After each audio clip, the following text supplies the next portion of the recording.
Vrai confort et quel plaisir vous avez peut-être eu de se balader dans les rues de Dakar, Abidjan, Libreville en grignotant un maïs chaud, une brochette, de la loco. La street food, vous le savez, c'est une véritable institution sur le continent. On va en parler et on va se faire plaisir avec l'équipe d'Afro Cooking qui m'a rejoint ce soir. Bonsoir à tous les quatre. Je suis bien entourée, il y a de la nourriture, il y a des gens souriants. Moi, je suis bien. Afro Cooking, c'est un magazine sur la cuisine afro-caribéenne créé par vous, Kossi Modeste. Le numéro de ce mois-ci, c'est donc sur la street food. On est aussi en compagnie du chef Anto, directrice artistique aussi du magazine. Et puis, Aïssatou Mbaye et Ayaba qui sont avec nous et qui vont nous présenter leurs recettes street food sénégalaises, caribéennes. Avant toute chose, Kossi, pourquoi consacrer un numéro à la street food? Consacrer un numéro à la street food était une obligation puisque c'est le 8e numéro du magazine Afro Cooking. Et la nourriture de rue est l'essence même de notre cuisine. Puisque moi, je me rappelle dans mes souvenirs, au-delà de la maison, ma maman vendait la bouillie et simplement aller à l'école, on mangeait la street food déjà à ce moment-là. Donc c'était juste une logique d'avoir un magazine qui parle de la street food. C'est une véritable institution, c'est ça qui vous a inspiré, Aïssatou et Ayaba. Vous êtes deux blogueuses, Ayaba blogueuse caribéenne végane, et puis vous, Aïssatou, autour de la cuisine sénégalaise. Aïssatou, comment est-ce que vous vous êtes inspirée pour ce numéro? Je crois que vous nous avez fait des burgers un peu particuliers. Oui, en effet, ce sont des burgers à base de banane plantain. Si vous pouvez voilà. Donner l'eau à la bouche aux téléspectateurs. Donc, j'ai remplacé le pain classique par un pain à base de banane plantain. Donc, ce sera de la farine et de la banane plantain qui va servir de pain pour ce burger. Et donc, on garde le burger classique, mais on apporte une touche un peu africaine avec les bananes plantain. Comment ça vous est venu? Parce que remplacer le pain par une banane...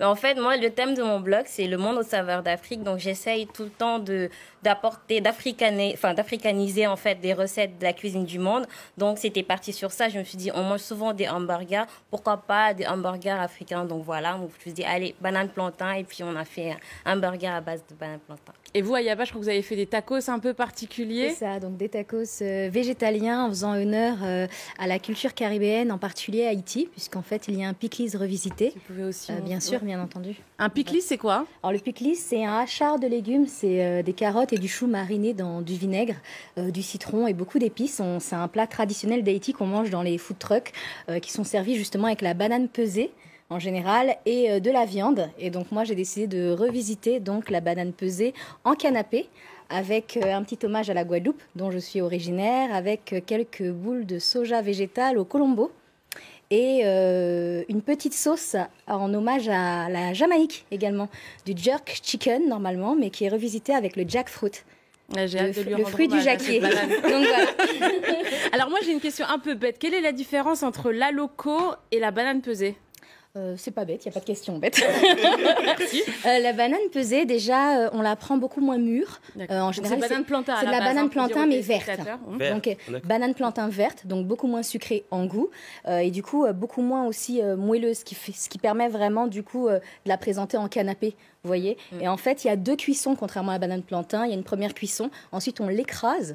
On la trempe dans une sauce, enfin, une petite marinade citronnée. Et il y a une seconde cuisson. D'accord, merci.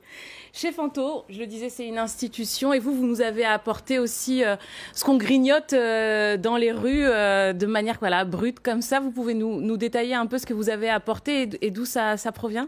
Oui, effectivement. En tout cas, pour moi, la street food, ça rappelle aussi tout ce que ces femmes transportent dans leurs grandes bassines sur la tête.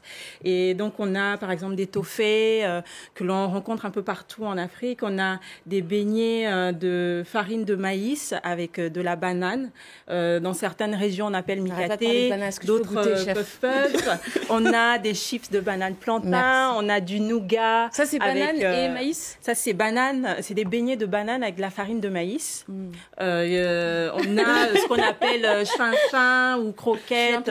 C'est un peu comme des pâtes à gâteau qui sont cuites dans un bain de friture. Et la street food, c'est aussi ça. Il n'y a pas que du salé, il y a aussi du sucré. Et justement, dans ce numéro, on a voulu montrer qu'on pouvait rendre cette cuisine qui est souvent décriée comme un peu la cuisine des pauvres, qu'on pouvait la rendre sexy, présentable. Et on a fait des super photos justement pour le magazine.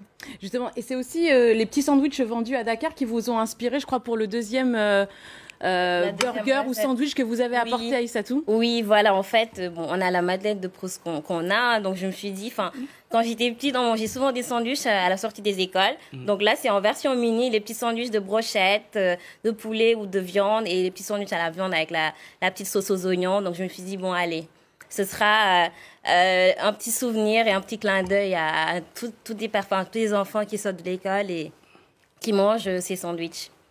En tout cas, merci de nous avoir fait partager à vous la vue, à nous le goût. C'est ce qu'on dit en Côte d'Ivoire. Et toutes les recettes sont à retrouver dans ce numéro d'Afro Cooking. Il y a aussi la page Facebook et on vous mettra tous les liens sur la page Facebook du Journal de l'Afrique. Merci Kossi Modeste, chef Tanto, Ayaba et Aïssatou Mbaye d'avoir été avec nous, de nous avoir partagé votre passion pour la gastronomie du continent et des îles. Merci à vous de nous avoir suivis, très chers les